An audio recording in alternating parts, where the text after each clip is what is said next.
You're listening to a podcast by the Center for Action and Contemplation. To learn more, visit cac.org. I am a gardener, a lover of dark soil and rooted mysteries. The fact that flowers, herbs, and vegetables eventually burst forth from dampened seeds is always a wonder. It is also a joyful surprise when people who've been harmed to the extreme find peace and healing even while trauma continues. My anecdotal observations of my own community have convinced me that the roots of healing are deeply sown by the same spirit that hovered over creation during the Let There Be transformation of the world. The shamans and root workers, the aunties and folk healers, long gone, taught us that everything we needed to heal us was within our reach. Even salty tears could cure raw wounds if we could stand the pain. What does healing look like for communities overwhelmed by ongoing trauma? How does community survive? Those of us who were raised in communities under siege can tell you that there are many coping mechanisms. As one of the first steps toward healing and survival, we take a big gulp of reality. We have to admit that we've been broken before we can be healed. We can't heal until we grieve the events that have wounded us, release the spiritual toxins left behind, and open ourselves to something new. Communal grieving offers something that we cannot get when we grieve by ourselves. From the Center for Action and Contemplation, I'm Donny Bryant. I'm Barbara Holmes. And this is The Cosmic We. Dr. Donny, this has been going quickly, hasn't it? We're in Chapter 5 already. Chapter 5. I tell you, this has been an amazing journey. A lot of wisdom has been shared, processed, extrapolated from your book, Crisis Contemplation. And now we're at Chapter 5. One of the ways when I think about healing, and this is from a spiritual perspective, I begin to realize that, and I wanted to get your opinion on this, that the journey of life is really a journey back to wholeness. There's a Hebrew word called teshuvah, which means to return back to your original state. And if we consider that in the sacred text, the Holy Bible, that there's this concept of original goodness of all creation, that all creative things and creation and even human beings, that there was an original goodness that was declared upon that original creative intent. And to me, healing, the journey of life, the good news of life is that there is an element of a return, that there is a journey, there's a return back to that original state for all of us. But the issue or the challenge that we face is that it is a journey. Oh my goodness, yeah. I think that's what it's supposed to be. I don't think of birth as a beginning and death as an ending. We enter a stream that's ongoing when we enter it. And through that journey, you're going to have crisis, you're going to have chaos, you're going to have hurts and oppressions, all kinds of things are going to happen. It is like a segment of experience. And like you said, you're coming from wholeness on the spiritual side. You enter into this experiential stream, and then you go out the other side back to wholeness. So, it's a very wide open view. And I think I've always held that view because of my Gullah ancestors who, that veil between this side and the other side was very, very thin. Folk came back and forth to warn you, to guide you. We talked to folks who were dead in our dreams. So we always saw life as this brief, very brief experience as part of a whole that was shrouded in mystery. So healing, I think, emits from that realm of mystery. And I started the chapter with the story of my friends Didon and Belvy. And this is the quote that starts the chapter. May our individual tears moisten the soul of our common humanity, germinating seeds of hope, compassion, and mercy that will blossom and heal our collective suffering.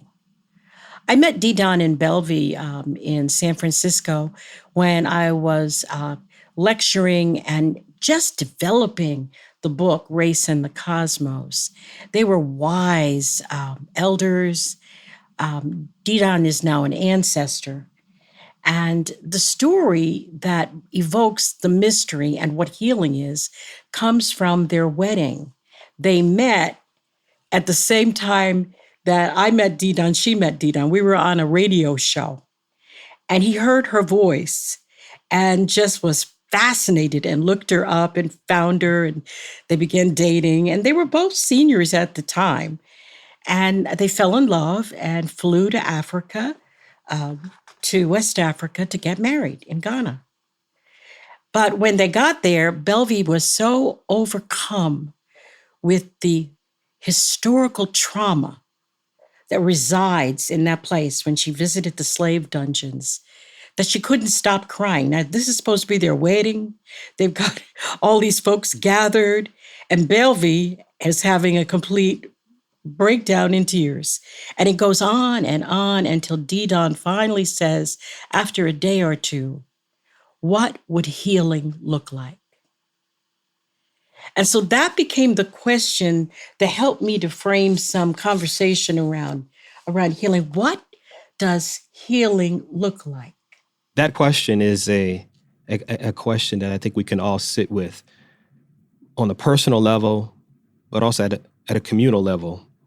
You make an observation, and maybe actually, I don't know if it's Didon in the book, that one of the first steps toward healing and survival is to really take a big gulp of reality.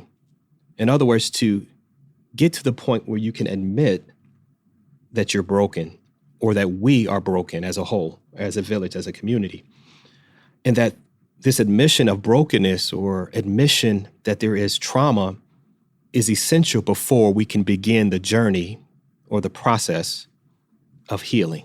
Yeah, and it's not something that you can do by yourself. Of course, you can grieve alone when you suffer individual losses. But when you're in the midst of a catastrophic loss, like the transmission of slaves from Africa's shores to the Americas, that's a collective grieving. And that's what Bellevue was caught up in. She was caught up in historical trauma. And so it's impossible to grieve historical trauma all by yourself. And it is Malidoma Some's wife, Sobonfu Some, who says, through validation, acknowledging, and witnessing, communal grieving allows us to experience a level of healing that is deeply and profoundly freeing. So, when you get to these kind of catastrophic issues that affect whole communities, you're just not going to be able to lament that all by yourself. You need a group of people to hold you in the midst of that, to witness your grief and to share theirs, and, to acknowledge what has happened.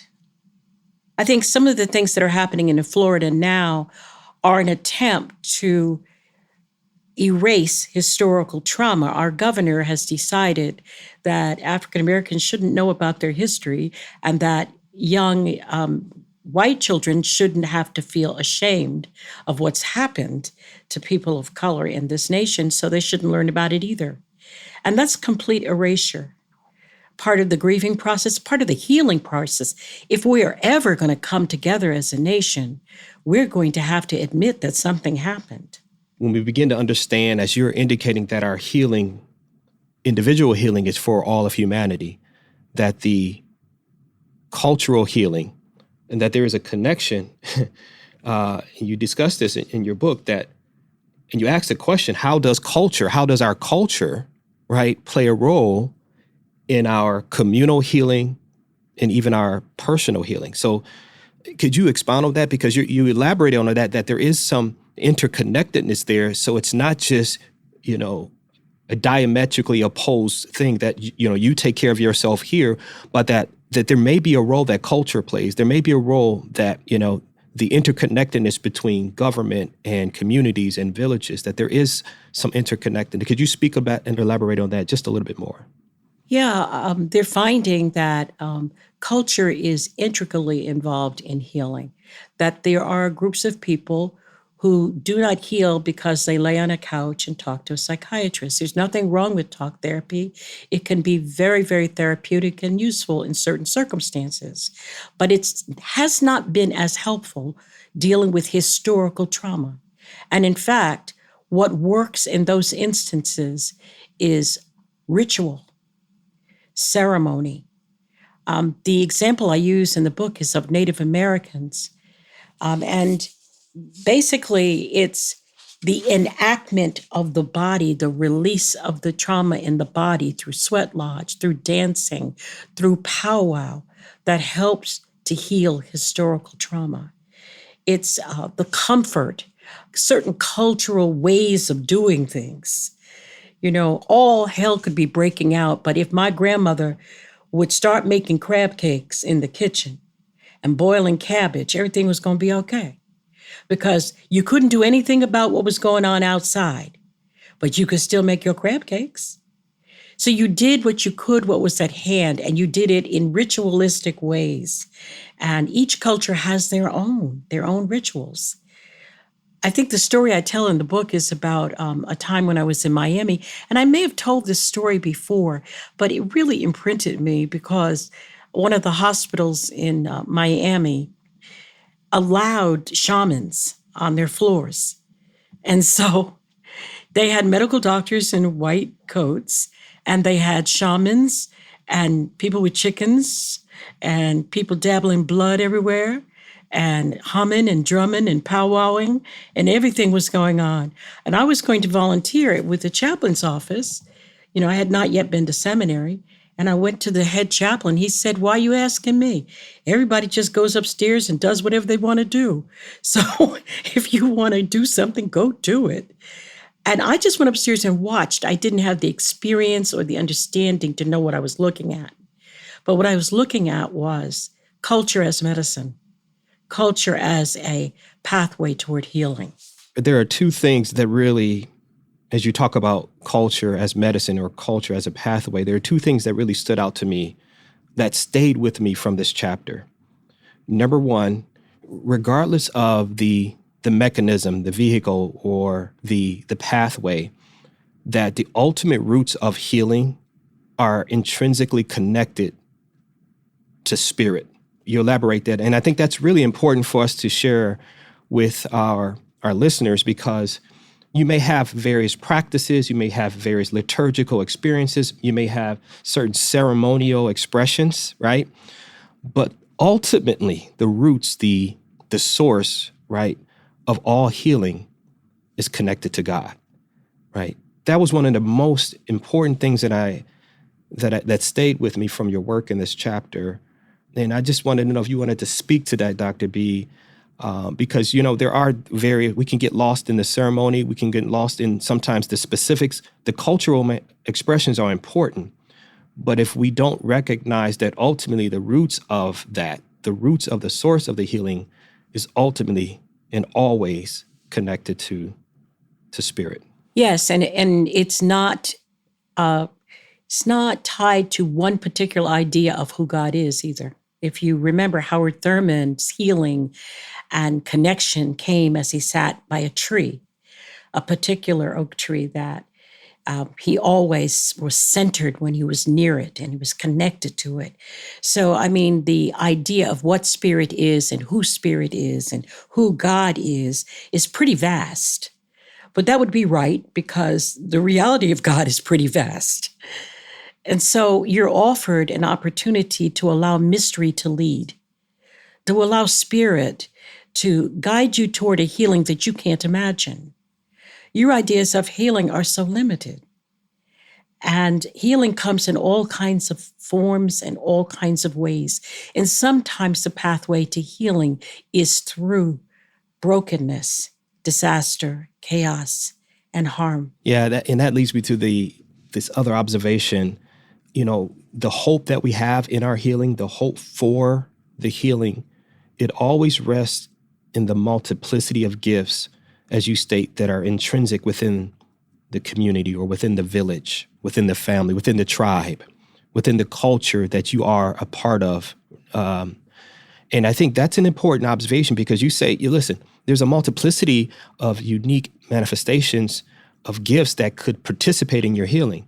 And you indicate that some will pray, some may resist, some may have the gift of teaching, some people may have the gift of listening, the gift of advising, right? The gift of loving compassionately. And all of those gifts, depending on where you are on the journey, will be available for us, right? That we will have access to as we journey through this life teshuvaing, right? Right. But there is a question that looms that I'm not sure I'm able to resolve at this point, but I ask it anyway. What does healing mean when the trauma never ends? When every generation must confront the same monsters of oppression? So what are we talking about here? We heal a little bit. We go through the civil rights movement and we heal from the various things that occur and the people who die and who are assassinated. And then the next generation has to march again as Black Lives Matter, dealing with new oppressions or the same oppressions in a new guise. So what does healing mean? Is there such a thing as healing? Exactly what is it that we're trying to get done? Are we just trying to get a little relief and we're calling that healing?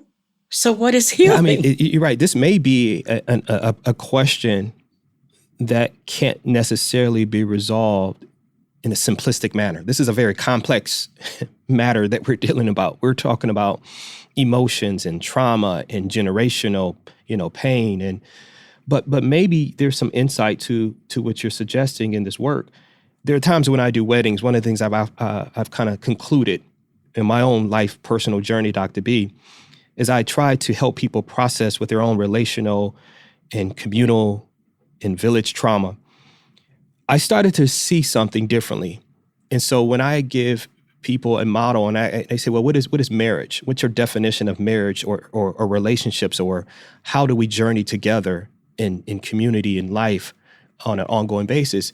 And my definition, Dr. B, was this. It's when two or more people choose to intentionally participate in one another's healing.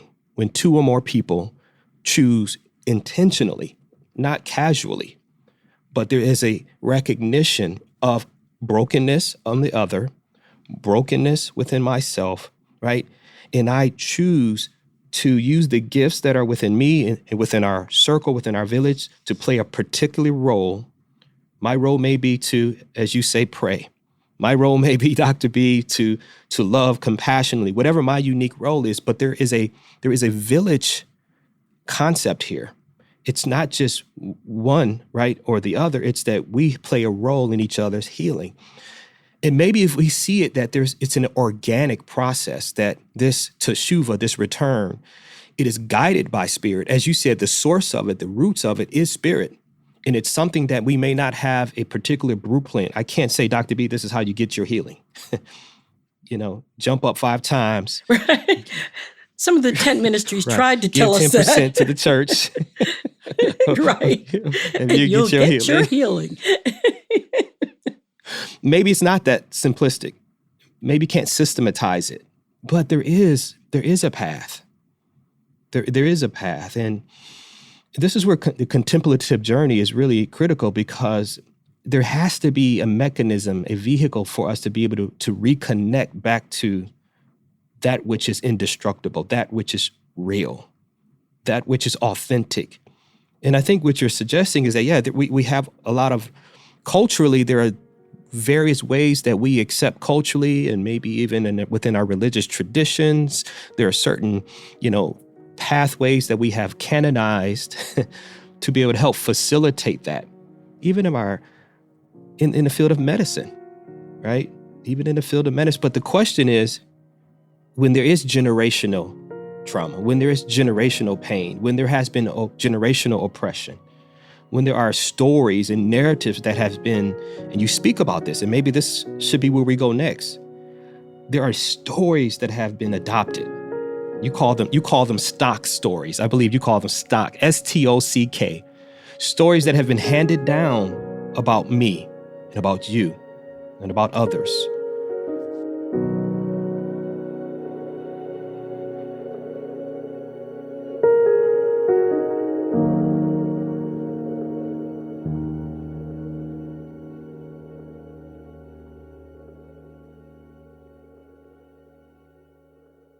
Many of us feel increasing anger at injustice, violence, and indifference in our world today. Join us March 14th for What Do I Do With My Anger? An online gathering featuring Richard Rohr and Brian McLaren. Learn ways of transforming anger into loving action. Inspired by Father Richard's new book, The Tears of Things. Register today at cac.org/anger. That's cac.org/ANGER. What does it mean to embody salt and light? In 2025, Richard Rohr's daily meditations turn to Jesus' timeless metaphor for reflecting love into the world. Amid this season of uncertainty, join us in living with trust, being salt and light. For 18 years, the daily meditations have inspired thousands of readers like you. Subscribe today at cac.org/saltlight2025. That's cac.org/SALTLIGHT2025.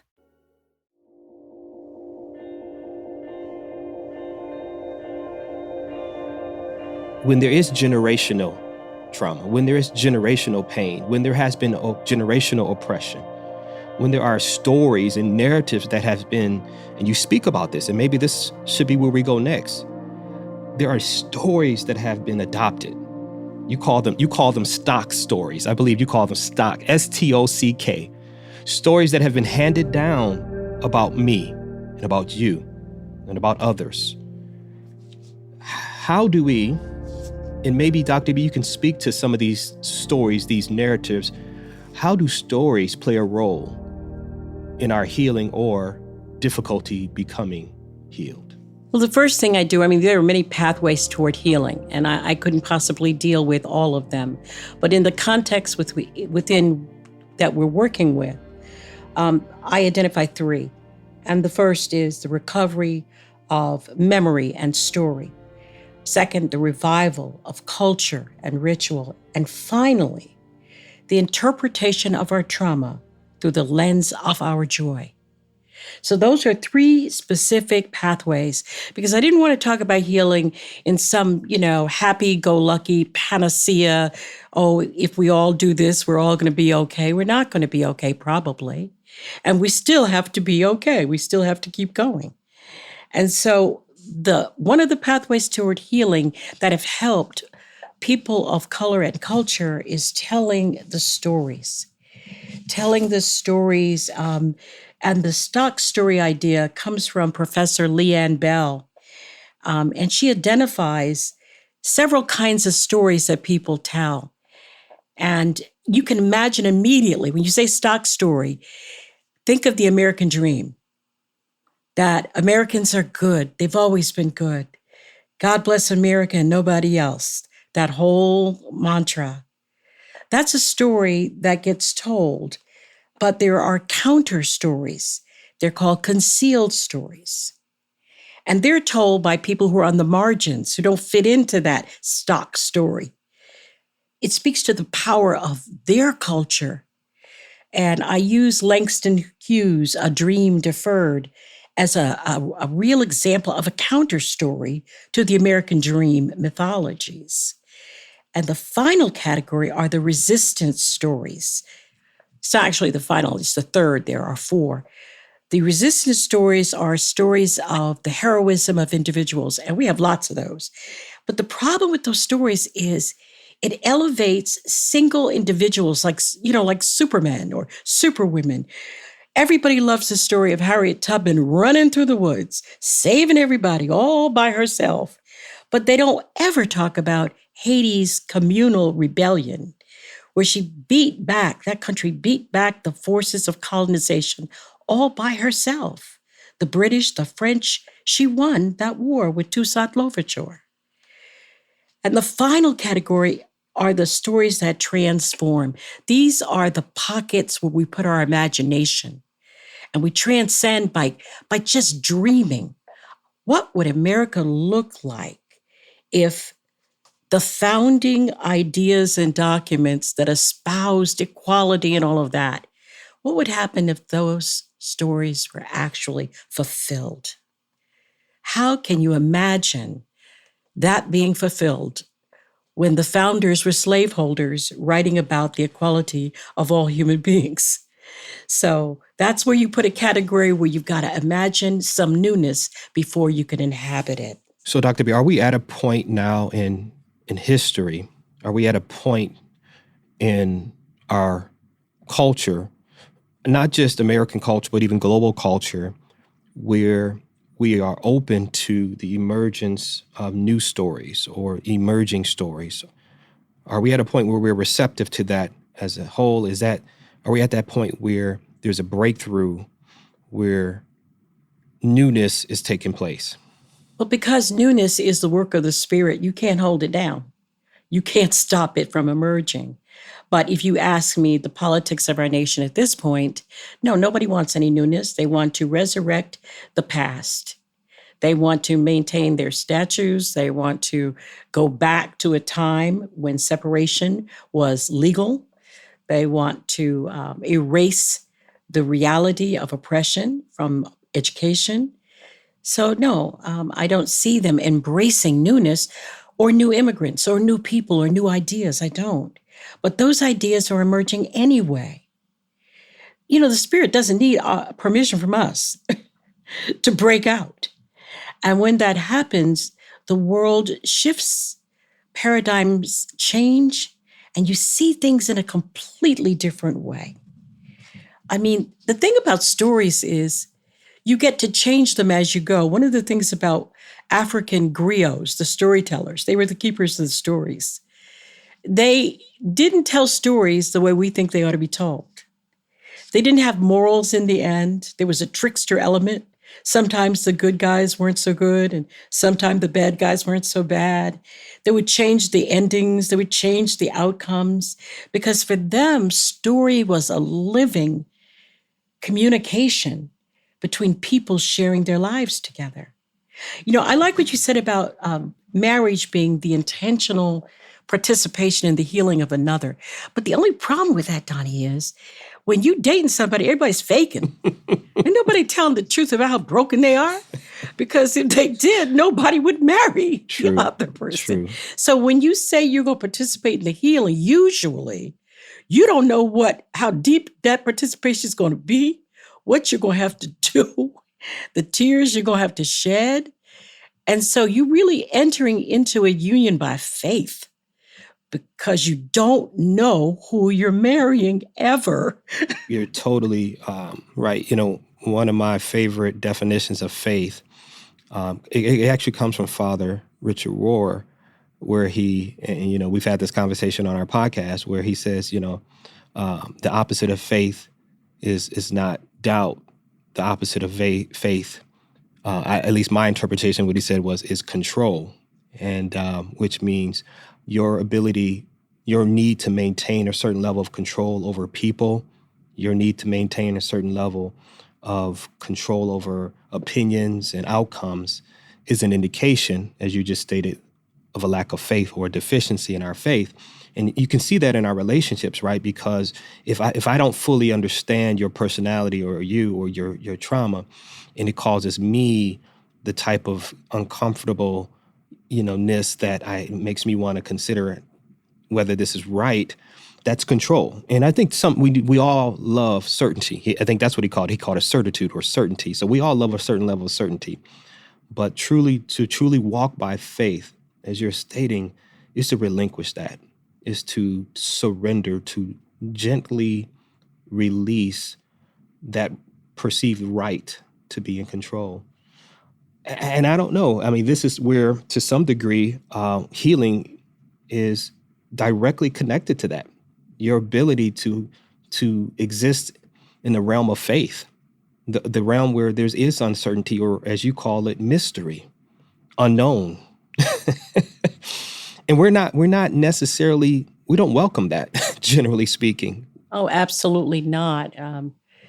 You just have to take certain things by faith. I mean, I've had so many things happen for which there is no explanation. And a healing occurred. And this is what I think happened to the evangelical movement. They decided to turn that into a brand. You know, the Spirit moves where the Spirit moves. I had a accident when I was moving to Florida, and I broke the cord in my thumb when I dropped a package on it. And I went to an ortho guy, and the guy said, "Oh, look on the X-ray. The cord that allows your thumb to move is severed.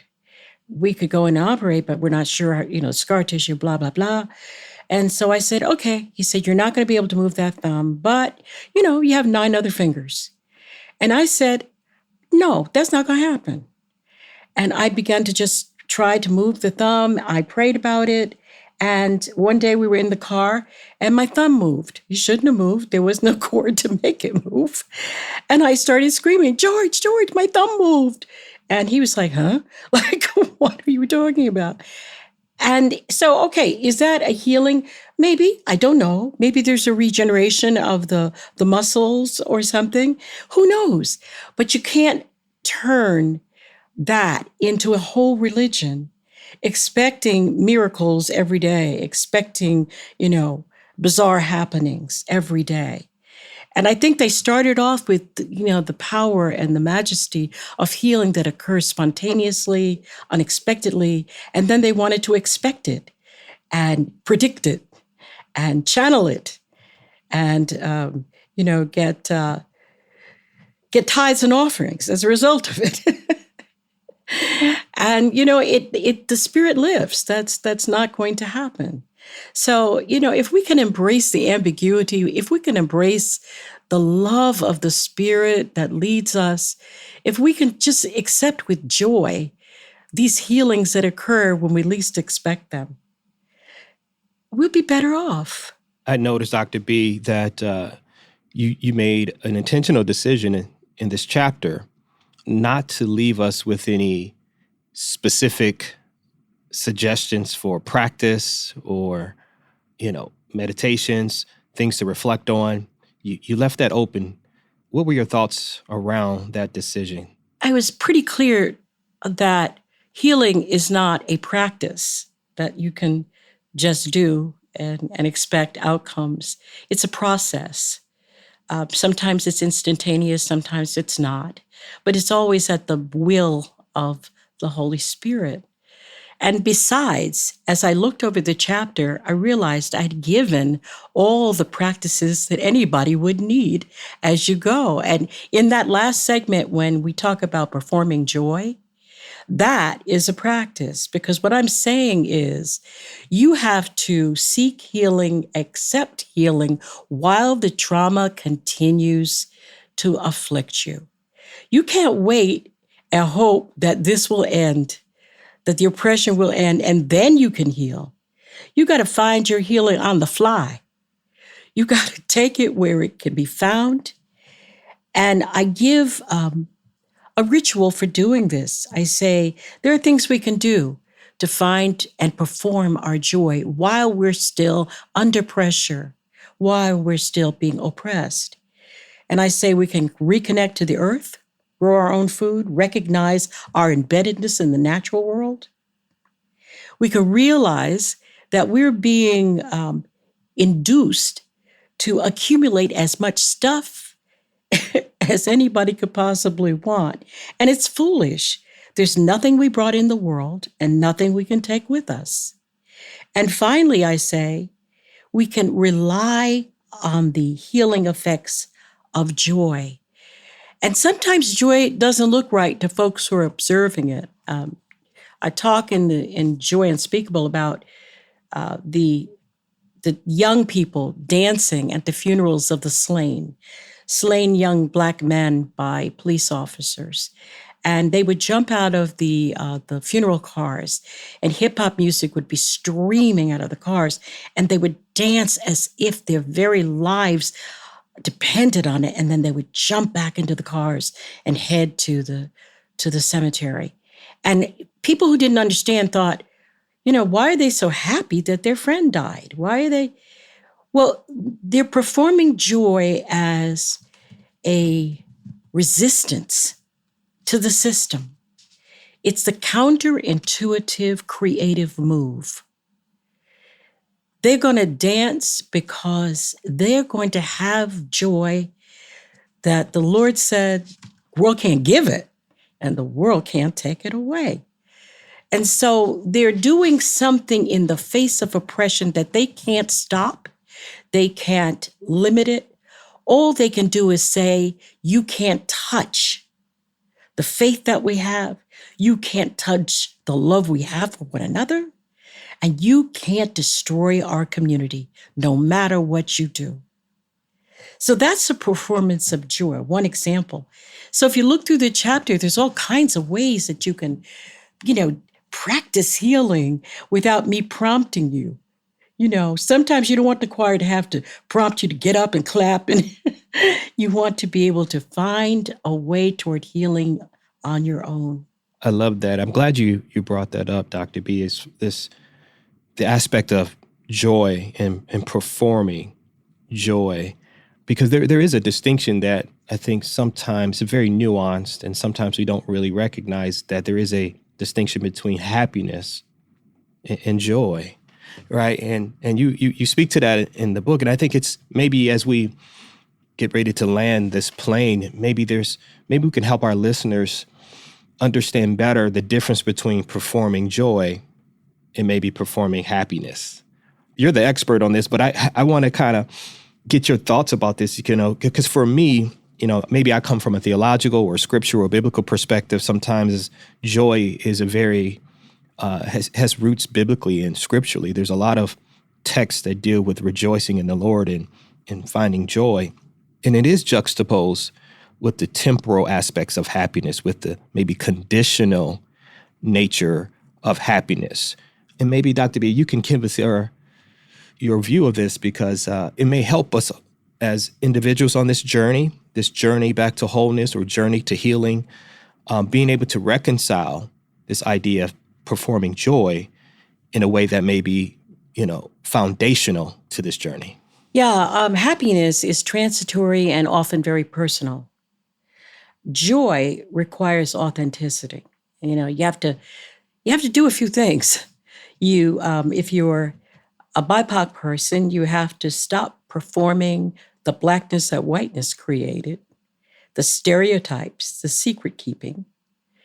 Often you have to sing yourself sane, dance yourself free, because every act of public joy is one step closer to the risky leap toward transcendence.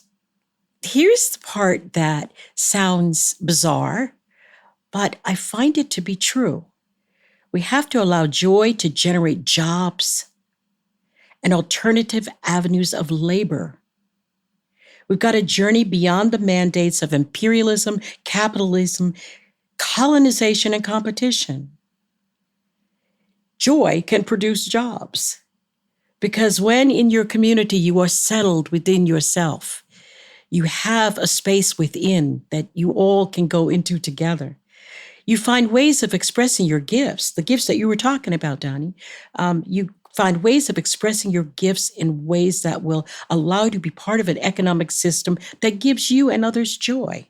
The space for healing is sacred, as this is what I think. And I want to offer, as part of the closing, a quote from Reagan Jackson, who writes that in response to white people asking people of color what they can do to help, how they can participate, how they can be better allies. And there are many ways to do that. But what Jackson says is, we live in a toxic environment. So the idea of taking a few hours to gather together with other people of color, not to discuss race, not to fuss about white people, but to simply disengage from society's problems, to dance and laugh, remember our own humanity, that's truly powerful. And the very best way that white people can show their allyship is by not interrupting that time, by not centering their needs to feel included or their desires to help. To see the communal sacred space as a space that does not need to be interrupted or invaded, to support it in every way possible, is one of the ways that allies can strengthen their position with communities under siege. I'll close with this. As we sit with what is and what never should have been, our feet remember the call of the drums, and we allow the spirit within to soar. More healing is needed, Dr. Donny. More healing. Well, Dr. B, wonderful, wonderful conversation. Really appreciate you. And if I could I want to summarize that joy, performing joy.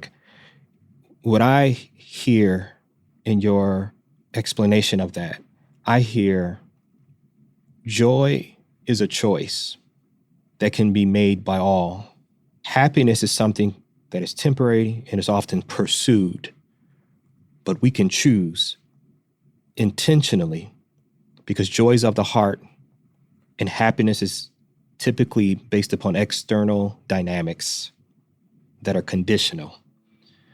But to have a deep understanding of the roots of where the source of joy that is disconnected from material things, disconnected from things that have to go our way.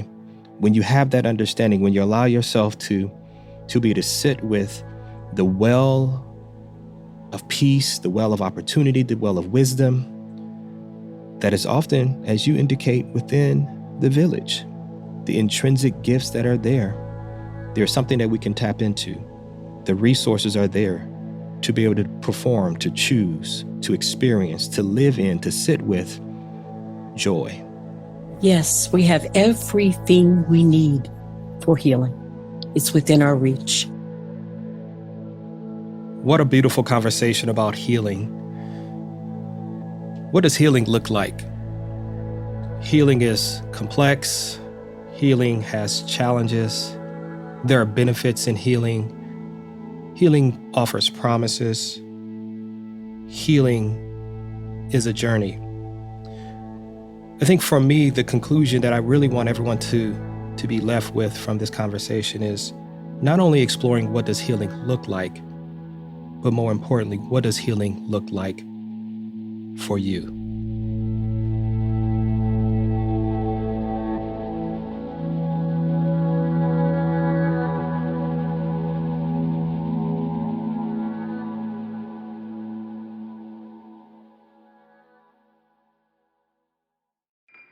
Do you feel called to walk a more contemplative path?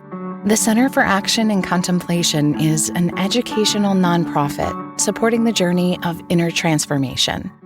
Our programs and resources will help grow your consciousness, deepen your prayer practice, and strengthen your compassionate engagement with the world. Learn more about our resources, such as publications, podcasts, email series, and events at www.cac.org.